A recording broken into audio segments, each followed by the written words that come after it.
Topic का आप सारे लोग बाग जानते हैं कि नई नई सक्सेस का नया नया दिमाग खराब होता है। ठीक है, नई नई सक्सेस का नया नया दिमाग खराब होता है। और आप लोग सोच रहे होंगे सर आपका जिंदगी में क्या ये चीज आई थी कि एक समय जब शुरुआत में सीनियर का बात बचन लग रहा था और जब थोड़ा बहुत हम बिजनेस को जानने लगते हैं, जब थोड़ा बहुत इस बिजनेस को समझने लगते हैं, तो जिस सीनियर की शुरुआत में बात बचन लगती थी, ठीक है, उसी सीनियर की बातें बाद में प्रवचन लगने लगती है। मैं आपको बता देता हूं, ये चीज हर किसी पर्सन की जिंदगी में आती है। ठीक है, ऐसा क्या होता है कि जिस अंधे को, ठीक है, जिंदगी भर जब दिखाई नहीं देता था तो जिस लाठी ने सहारा दिया, और जब अंधे को दिखाई देने लगा तो सबसे पहले उसने उसी लाठी को साइड में किया जिस लाठी ने अभी तक उसका सहारा दिया था। ऐसा क्या वजह होती है? मैं आपको बता दिया सर जनाब, सिंपल सा इस बिजनेस में, ठीक है, not only for this business, other profession वगैरह में भी ये चीजें होती हैं कि जब एक इंसान का नया नया सक्सेस होता है तो नया नया दिमाग खराब होता है। समझ में आ रहा ना? यस, समझने की कोशिश करो। कुछ लोग समझ गए होंगे, ठीक है, और तुम लोग भी समझते जाओ, कोई दिक्कत नहीं है, टेंशन मत लो। अभी जवानी आना बाकी है, उम्र है अभी 16-17 साल।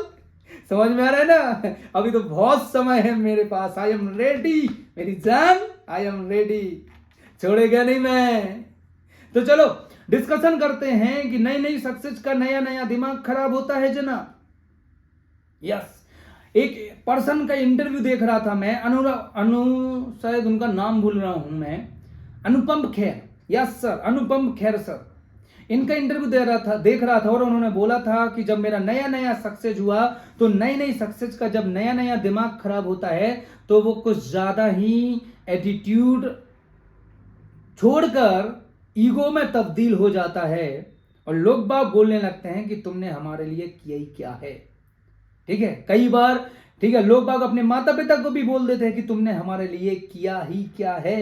ये जो जनरेशन है, ये जनरेशन 90s की नहीं है, ये जनरेशन 2000 की है। और 2000 की जनरेशन जो है, ठीक है, वो उस दुनिया में सबसे ज्यादा डेंजरस जनरेशन मानी जाती है एक चीज के मामले में है, और वो मामला है एहसान फरामोश। मैं आपको बता दिया सर, एहसानमंद रहिएगा जिंदगी में। कभी भी किसी ने कुछ भी सिखाया हो तुम्हें जिंदगी में, एहसानमंद रहिएगा जिंदगी में। ठीक है, दुनिया को अपना एटीट्यूड, दुनिया को अपना स्वभाव दिखाने के लिए चले जाइएगा, दुनिया को अपनी सक्सेस दिखाने के लिए चले जाइएगा। कभी जिंदगी में उसे सक्सेस मत दिखाना जिस इंसान ने तुम्हें कभी सक्सेस का फॉर्मूला बताया होगा। समझ में आ रहा है ना? जिस इंसान ने कभी ड्रीम सेटिंग सिखाई होगी, जिस इंसान ने कभी 4B सिखाया होगा, पहला पर्सन तुम्हारे ऊपर, तुम्हारी जिंदगी में अगर भरोसा करने वाला होगा तो वो तुम्हारा सीनियर होगा। पहली पहचान, पहली स्टेज, पहली वो स्टेज की सीढ़ी लोगों तक अगर पहुंचाने वाला होगा तो वो वही पर्सन होगा आपकी जिंदगी में जो आपको शुरुआत में भरोसा किया था जब दुनिया आपके ऊपर भरोसा नहीं थी।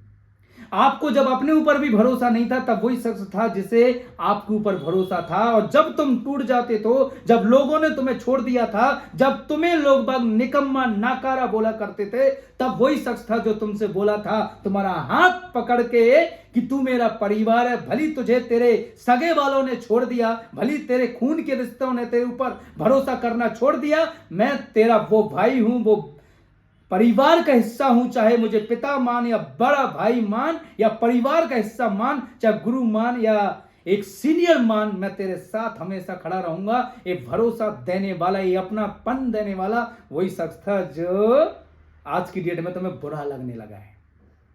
ठीक है, तो ये कब होता है? ये होता है कब? जब नई नई सक्सेस का नया नया बुखार चढ़ता है। तो अनुपम खेर सर का मैं आपसे डिस्कशन कर रहा था कि उनका नया नया सक्सेस और नई नई उनकी वो चीज आई थी। तो एक इंटरव्यू में एक बताया तो उन्होंने कि मैं एक जगह शूटिंग कर रहा था और शूटिंग के टाइम पर शॉट देने के लिए मैं रेडी था और मैं वहां पर डायरेक्टर को बोल रहा हूं कि I am Anupam Kher, present I am biggest star in India, in Bollywood industry. ठीक है, बिग फैन फॉलोइंग है मेरा इंडिया में, और मेरे लिए बैन का इंतजार नहीं किया, एसी नहीं है, ये नहीं है, समय पे खाना नहीं मिल रहा है, वो कहाँ है, ये कहाँ है, वैसा कहाँ है। बात समझ में आ रहा है? मैं इस तरीके से अपना एटीट्यूड दिखा रहा था डायरेक्टर वगैरह और प्रोड्यूसर को, ठीक है। तब मुझे पता चला था कि इसी सेट पर अमिताभ बच्चन जी हैं और उनका भी मूवी का मेरे साथ ही शूटिंग सीन है, तो मैं उनसे मिल लेता हूं, थोड़ा सा मिल के आता हूं, क्योंकि अब मैं भी अनुपम खेर हूं ना यार। यस। तो क्या होता है कि वो जाते हैं वहां पर और उन्होंने देखा कि एक आदमी, ठीक है, फुल गेटअप में, ठीक है, इतना गर्मी होने के बाद फुल गेटअप में एक इंसान शॉट देने के लिए रेडी खड़ा हुआ है, ठीक है, जैकेट पहना है, कोट पहना है, सारा चीज, और इतनी बड़ी दाढ़ी लगाए हुए, बाल बेग एक पहन के रखा हुआ है, चश्मा लगाए हुए है। और मैं जाके पूछता हूं कि हेलो, यहाँ पे अमिताभ बच्चन जी आए हैं क्या? तो उन्होंने मेरी तरफ देखा और बोला कि हेलो, मैं ही अमिताभ बच्चन हूँ और अनुपम खेर जी, मुझे आपसे दिले तमन्ना थी, मिलना था मुझे, ठीक है। तो उन्होंने जब मुझसे ऐसी बात की तो मेरा सारा एटीट्यूड और सारी नई नई सक्सेस का नया नया घमंड और नया नया जो दिमाग खराब होता है ना एक इंसान का, वो सारा का सारा उतर गया। और जब ये सारा का सारा दिमाग खराब उतर गया तब मुझे समझ में आया कि मेरी तो नई नई सक्सेस है। मैं उस इंसान से बात कर रहा हूं, वो इंसान मुझसे स्वयं बात कर रहा है, ठीक है, जो इस इंडस्ट्री का बेताज बादशाह माना जाता है, जिसे शहंशाह ऑफ बॉलीवुड बोला जाता है, मिस्टर अमिताभ बच्चन। बोला सारा का सारा घमंड उतर गया था। ऐसे ही इस बिजनेस में जब लोग बागों को थोड़ा बहुत आना चालू हो जाता है, थोड़ा बहुत लोग मार्केट चलाना चालू हो जाते, थोड़ी बहुत लोग बाग अचीवमेंट लेना चालू कर देते, 20, 50, 100, 200 लोगों के सामने थोड़ा बहुत बोलना चालू कर देते हैं, या लोग बाग थोड़ा थोड़ा उनको सर या मैडम बोलना चालू कर देते हैं, तो लोग बागों को नई नई सक्सेस का नया नया घमंड आ जाता है। मैं आपको बता दिया, घमंड रावण का नहीं रहा तो हम और तुम तो इंसान हैं। एक कहानी के माध्यम से समझाने की कोशिश करूंगा कि कभी भी जिंदगी में कुछ भी अगर आपको मिले तो सक्सेस का घमंड मत कीजिएगा और उस इंसान को मत भूलिएगा जिस इंसान ने तुम्हें सक्सेस का रेशियो सिखाया था, success is equal to target plus action. समझ में आ रहा ना? तो चलो एक कहानी के माध्यम से समझने की कोशिश करते हैं कि ये कहानी क्या है। ना लोग मुझे सम्मान दे रहे, ना लोग तुझे सम्मान दे रहे, सम्मान किसे दे रहे हो? और आज अगर कोई मुझे सर या मैडम बोलता है तो किस कारण बोलता है, वो समझने की कोशिश कर रहे हैं। एक आदमी था और एक गधा था। गधा फालतू घूमता रहता था, आदमी के पास में भी ज्यादा कुछ काम नहीं था, ठीक है। तो आदमी ने गधे के पास जाके बात की, सुन भाई गधे, ठीक है, बोला क्या है? बोला देख भाई, मेरे पास में भी ज्यादा कुछ काम नहीं है, तू भी फालतू घूमता रहता है, इससे अच्छा है कि हम दोनों लोग बाग मिलके कुछ करते हैं। बोला क्या करते हैं? बोला कुछ नहीं, मैं बताता हूं तुझे क्या करते हैं। गधे को बेहतरीन नहलाया, धुलाया, साबुन, क्रीम, पाउडर, परफ्यूम लगाया, ठीक है, यानी कि उसे थोड़ा सा गधा बनाने की कोशिश की, क्योंकि वो उससे भी ज्यादा बेकार प्रवृत्ति का था, ठीक है। तो अभी क्या हुआ, सुबह से उसने ये चालू किया और गधे के गले में बांध दी घंटी, माथे पर लगा दिया टीकर और पांव में पहना दी क्या? पैजनिया। ओहो, गधा चले तो वो छन्न छन्न की आवाज आए। इसके बाद में क्या किया, ऊपर एक कुछ मंडप सा रख दिया उसने, भारी सी चीज थी, ज्यादा भारी चीज नहीं थी, लेकिन कुछ पोटली टाइप से उसने रख दी गधे को, ऐसा महसूस हुआ। और गधे को लाल कपड़ा ऊपर रख कर वो आगे जाने लगा। और जब जाने लगा गांव गांव दरवाजे दरवाजे गया, तो जिन लोगों ने भाई गधे को देखा, आदमी गधे से ढेंचू ढेंचू करने के लिए बोलता था, तो गधा ढेंचू ढेंचू करता था, ठीक है। जब ढेंचू ढेंचू करे, आदमी को गुस्सा आए और लोग बाग अपना घर का ताला खोलकर जब बाहर निकले तो देखें गधा है सामने। लोगों को गुस्सा आए उससे पहले ही लोग बाग गधे के सामने हाथ जोड़ के खड़े हो जाएं, और धीरे धीरे क्या होने लगा, लोग बाग गधे महाराज का सम्मान करने लगे और गधा से गधा महाराज हो गया। वो खिलाने लगे, पिलाने लगे, पुचकारने लगे। लेडीज लोग, ठीक है, गधे के सामने नतमस्तक होने लगी। गधे का ये सम्मान देखकर गधा एकदम खुश हो गया। और इस चक्कर में जो दान दक्षिणा मिलता था उससे आदमी का भी घर चलने लगा। गधे को भी आराम से जिंदगी चल रही थी, खाने को खाना, रहने को जगह मिलने लगी थी, और उसका भी कोई था। एक दिन क्या हुआ, गधे का नया नया दिमाग खराब हुआ, नए नए सक्सेस का नया नया दिमाग खराब। और जब नया नया दिमाग खराब हुआ गधे का, तो उसने क्या किया, उसने सिंपल सा चीज क्या की, साला ये आदमी कुछ करता नहीं है। समझ में आ रहा है? ये आदमी कुछ करता नहीं है, जगह जगह मैं जाऊं, गांव गांव मैं भटकूं, पीठ पे बोझा मैं धोऊं, और ये आदमी करता क्या है, साला सुबह से इसका कुछ है नहीं, यानी ये मेरी मेहनत का खा रहा है, ये मेरा कमाया हुआ खा रहा है। तो उसको ऐसा लगना चालू हो गया।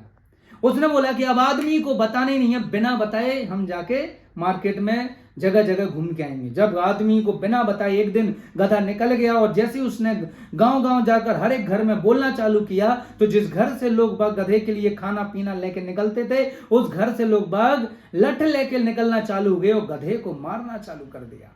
गधे को ये बात समझ में नहीं आई, जिस जगह भी जाए उस जगह पर लोग बाग उसे भगाएं, कहीं पत्थर मांगे, चाहे कहीं उनको लठ डंडे से उनको मारा जा रहा है, उनको साइड किया जा रहा है। गधा महाराज परेशान, और गधा घूम घाम कर आया अपने उस आदमी के पास कि बताओ, मुझे समझ में नहीं आया, मेरा साथ में आज ये पूरी चीज हुई है, पूरी वारदात जब उसने उस आदमी को सुनाई, तो आदमी बोलता है, देख भाई, ना तो लोग मेरा सम्मान कर रहे हैं, ना लोग बाग तेरा सम्मान कर रहे हैं, ना लोग मुझे कुछ दे रहे हैं, ना लोग तुझे कुछ दे रहे हैं। अगर दे रहे हैं लोग तो किसे दे रहे हैं? तेरे ऊपर रखा ये मंदिर जो कि भगवान का है या माता का है, उनका सम्मान कर रहे हैं, उनको दे रहे हैं। बात समझ में आ रहा ना? तो बहुत बड़ी कहानी से सीख हमें को मिलती है कि लोग ना तो मेरा सम्मान कर रहे, ना लोग तेरा सम्मान कर रहे, ना लोग मुझे सर या मैडम या गुड मॉर्निंग बोल रहे, ना तुझे गुड मॉर्निंग या सर बोल रहे, ना मैं अपने अचीवमेंट पे इतना ज्यादा इतराऊं, ना तू अपने अचीवमेंट पे इतना ज्यादा इतरा, क्योंकि लोग तेरा या मेरा सम्मान नहीं कर रहे। लोग बाग हमारे पीछे जो स्मार्ट वैल्यू का सिस्टम है, जो एक ब्रांड स्मार्ट वैल्यू का हमारे पीछे लगा हुआ है, उसका लोग बाग सम्मान कर रहे हैं। उसकी वजह से आज हमारी औकात है, उसकी वजह से हम आज यहाँ पहुंचे हैं, उसकी वजह से आज हम अपनी खुशियां फैला पा रहे हैं, उसकी वजह से आज हमारे आसपास पड़ोस रिश्तेदारी में हमारा सम्मान है। जिस दिन एक गया उस दिन कहानी खत्म हो जाएगी, मैं तुम्हें बता देता हूं। तो नई नई सक्सेस का नया नया दिमाग खराब करने से कोई मतलब नहीं है। अगर कोई ये बोलता है कि सर हम तो, कई लोग बाग ऐसा हो जाता है ना माइंड में कि एक समय बाद उन्हें ये लगने लगता है कि हम तो स्मार्ट वैल्यू से भी बड़े हो चुके हैं। मैं आपको बता दिया, कई इतने भी ज्यादा दिमागदार हो जाते हैं, कई लोग बागों को अपने ऊपर इतना ज्यादा घमंड, इतना ज्यादा एटीट्यूड, इतना ज्यादा ईगो में वो लोग चले जाते हैं कि एक दिन उन्हें लगने लगता है कि हम तो स्मार्ट वैल्यू से भी बड़े हो गए हैं। हाँ, ऐसे ऐसे लोगों को मैं जानता हूं। प्रेजेंट टाइम मार्केट में जो स्थिति है वो इसी प्रकार से ही है। कई लोग बोलने लगते हैं कि हमें स्मार्ट वैल्यू ने नहीं बनाया, हमें सीनियर ने नहीं बनाया, बल्कि हमने सीनियर को, हमने स्मार्ट वैल्यू को बनाया। कई इस घमंड में भी जीते रहते हैं। मैं आपको बता दिया, विराट कोहली आज दुनिया का नंबर 1 क्रिकेटर है, ये सभी लोग बाग जानते हैं, आप सभी जानते हैं, और आप सारे लोग बाग भी जानते हैं। हाँ, तुम भी जानते हो। तो आज सारे के सारे लोग बाग जानते हैं कि विराट कोहली दुनिया का नंबर 1 क्रिकेटर है। मैं आपको बता दिया, अगर विराट कोहली आज दुनिया का नंबर 1 क्रिकेटर है तो इस वजह से है क्योंकि वो इंडियन टीम में है।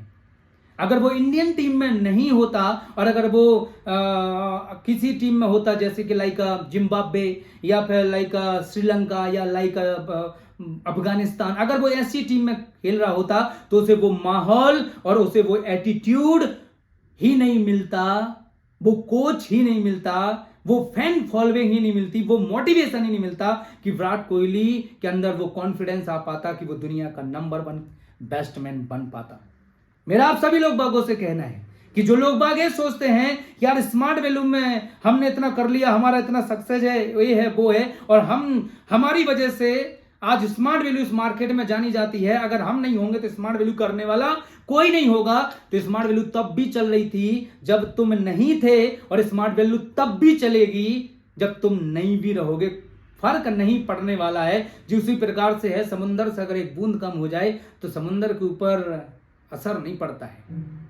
और जब तक इस जगह पर हमारे जैसे लोग हैं, हमारे जैसे पागल सन की कुछ लोग बाग होंगे जो अभी भी लालच के चक्कर में नहीं आने वाले हैं, जिन्हें अपना बाप मताई का नाम दुनिया के सामने लेने में कोई शर्म नहीं है, वैसे अपने कर्म का नाम लेने में भी कोई शर्म नहीं है। एक बाप, एक बात, एक कर्म, एक धर्म, एक कभी नहीं बदलने वाले हैं। स्मार्ट वैल्यू था, है, रहेगा जब तक हमारे जैसे कुछ पागल, कुछ सन की लोग बाग खड़े हैं। समझ में आ रहा है ना? तो आज ये जो मैं बोल पा रहा हूं, जो अपनी दम पे नहीं बोल पा रहा हूं, ये पावर ऑफ सिस्टम जो स्मार्ट वैल्यू पीछे है, उसकी वजह से मैं बोल रहा हूं। तुम अगर समझ में नहीं आ रहा है तुम्हें ये चीज, तुम 2, 2.5, 3 महीना रुक जाओ, तुम्हें समझ में आ जाएगा कि कहानी क्या है। बात समझ में